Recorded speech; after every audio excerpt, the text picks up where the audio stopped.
Hello everyone, my name is Dan, I like to program. Let's get into this week's problem. So, given an array of time intervals, start to end, for classroom lectures, possibly overlapping, find the minimum number of rooms required to satisfy all given time periods. So, a thing to note is we will be working with times that are in minutes, and there are 1,440 minutes in every day. So, for the first example that we'll walk through, you are given 30 to 75, 0 to 50, and 60 to 150. These are all really early in the morning and unlikely, but we're going to ignore that. So the first class that would start would be the 0 to 50 class. Second one to start would be the 30 to 75. And the third one to start would be the 60 to 150. So the 0 to 50 starts, you have one classroom running. Shortly into that class, you have 30 to 75, which starts running. And it starts in the middle, so you'll need two classrooms. And then shortly after 30 to 75 starts, the 0 to 50 will end, and then you'll only have one classroom running. But shortly after that, you'll have the 60 to 150, which starts, and you'll have two classrooms running again. And shortly after that, the 30 to 75 ends, you'll have one classroom, and then the 60 to 150 ends, and you'll have 0 classrooms again.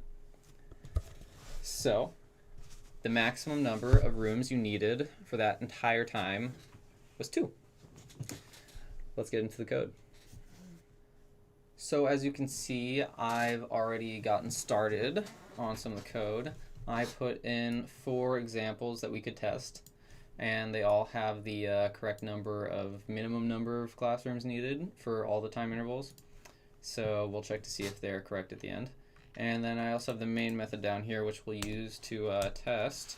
And I think we'll start out ourselves by creating a new method called min_num_rooms. And this will be the method that calculates the minimum number of rooms we need for a given array of time intervals. And we're going to pass through, we're going to pass through an int array, double array of time intervals. So I'm just going to name it time array. Again, put a placeholder right here.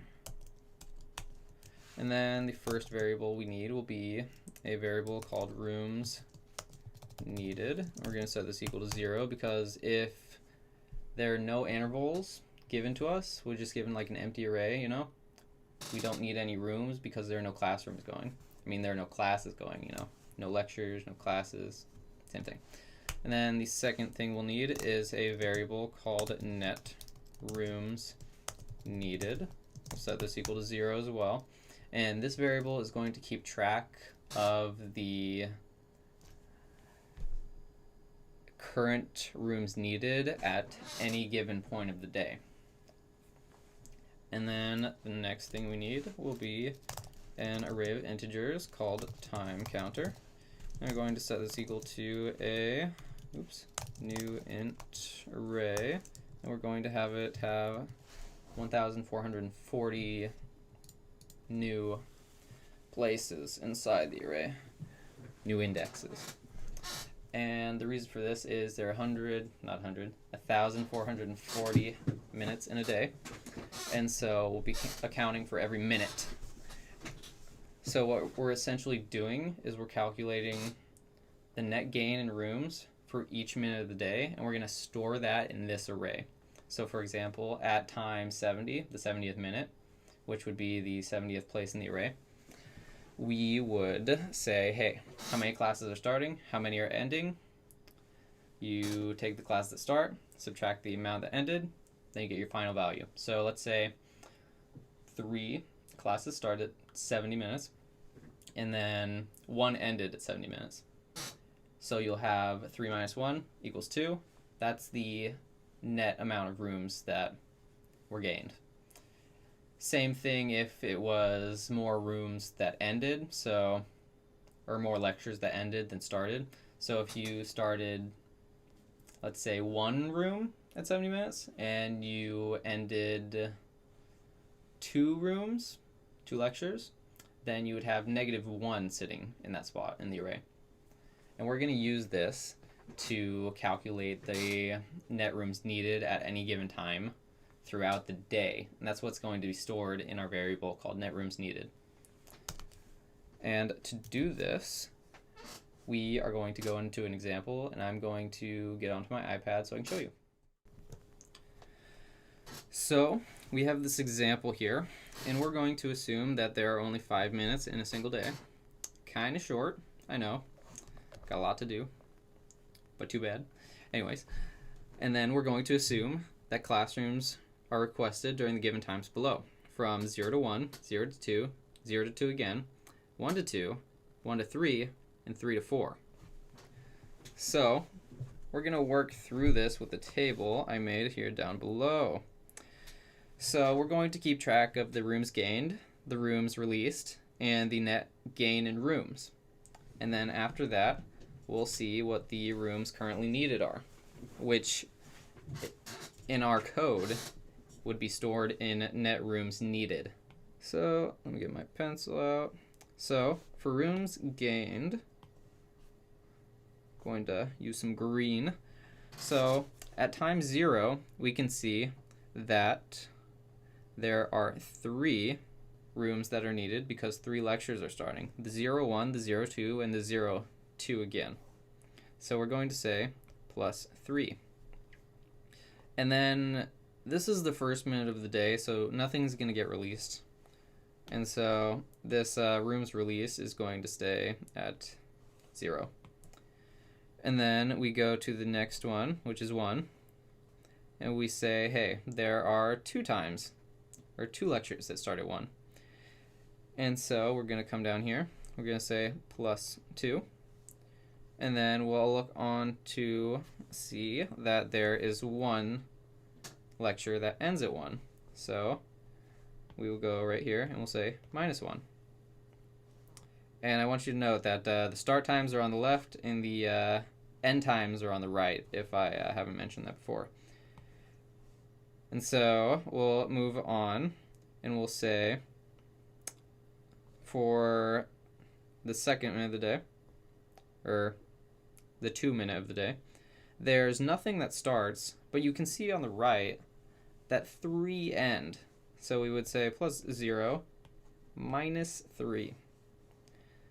Then we'll go back up. We'll do the same for 3. We see that 1 starts and 1 ends. So we'll do plus 1. And we'll do minus 1. And then for 4, we don't have anything that starts, but we have 1 that ends. So you'll do plus 0 and minus 1. So if we go over here, we'll see that 3 minus 0 is equal to 3. And this is the net rooms gained. And then if we go to for the net rooms gained for the 0 minute. And then if we go on to the first minute, we'll see that we have plus 2 minus 1, which gives us 1 room gained. The net gain is 1 room for this minute, because 2 classes started, 1 class end. And then if we go to the second minute, we see that 0 rooms are started and 3 are taken away, or 3 have ended. So the net gain here would be negative 3. And then we'll do the same for 3 and 4. Plus 1 minus 1 equals 0. Plus 0 minus 1 equals negative 1. And so we see that the net rooms gained can be used as the, let's see, white. So we can see that the rooms currently needed will start at 3. And then if we go here, we'll see that the net rooms gained was 1. And so we do 3 plus 1 will be 4. And then we'll see that next we have a net gain of negative 3. So we'll do 4 minus 3 equals 1. And then we'll go down. We'll see that there was a net gain of 0. So 1 plus 0 equals 1. And then at the end, we'll see that there was a net gain of negative 1. So we'll do 1 minus 1 equals 0. And so if we go back and we look, we'll see that the maximum number of rooms we needed, or the minimum number of rooms we needed throughout the entire day, was 4. And that's our answer. And that's essentially what we're doing. We are keeping track of the net gains, and we're adding them up as we go along. And whichever number is the highest in this column, or whatever the highest net rooms needed value was, is the one we're going to return, is the one we're going to store in the variable called rooms needed. So welcome back to IntelliJ. It's time for the fun part. We are now going to write the code that gives us our value. So we're going to start out with a for loop, and we're going to say for every set of times in our time array, the array that was passed at the beginning of the method, min numRooms. I put this in the wrong spot.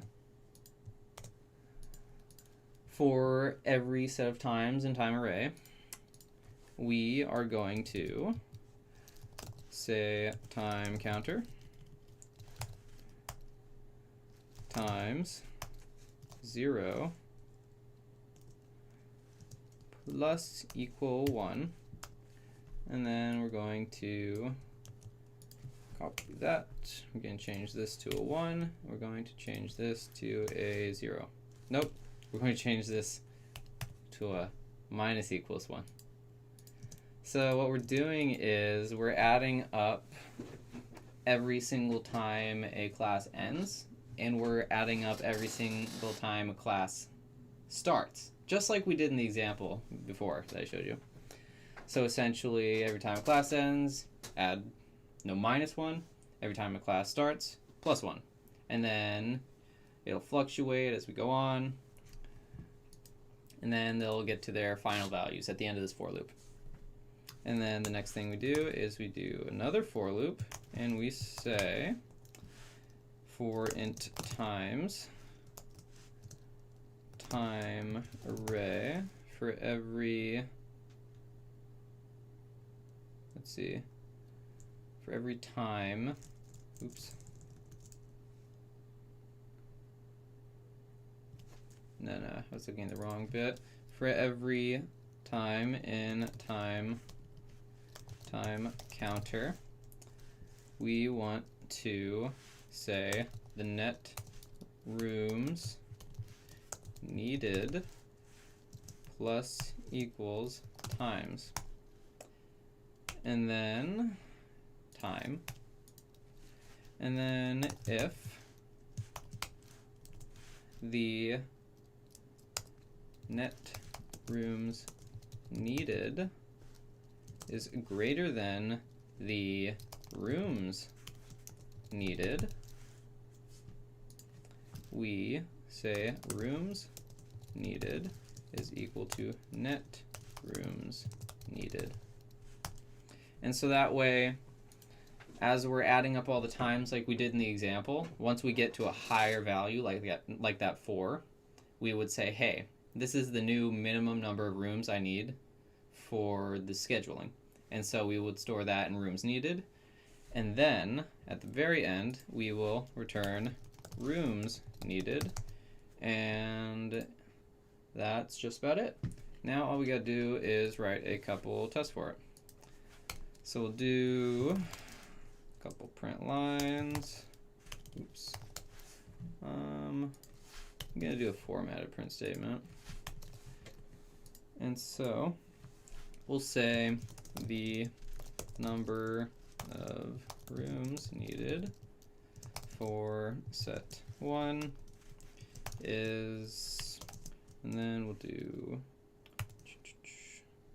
D, and then we'll pass in min num rooms, and then we'll pass in, what was it, times 1. And then I don't need this, I'll just copy this. Copy, paste. I'm gonna set in a new line there so it's not messy. Copy,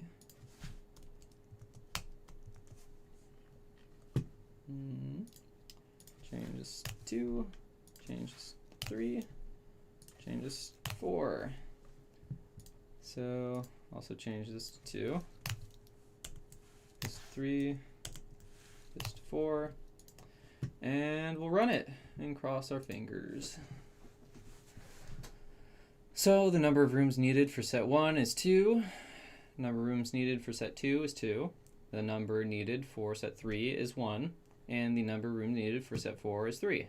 And if we look up here, we'll see that the minimum number for 1 was 2, the minimum needed for 2 was 2, the minimum needed for 3 was 1, and the minimum needed for 4 was 3. So it works. And that's just about all that's to it. If you have any questions or if you have a better solution, leave a comment and a link to your GitHub maybe. I'll leave the link to the GitHub solution in the comment section. Not the comment section, the description. So if you want to look at it yourself, you can. And have a great day. Goodbye.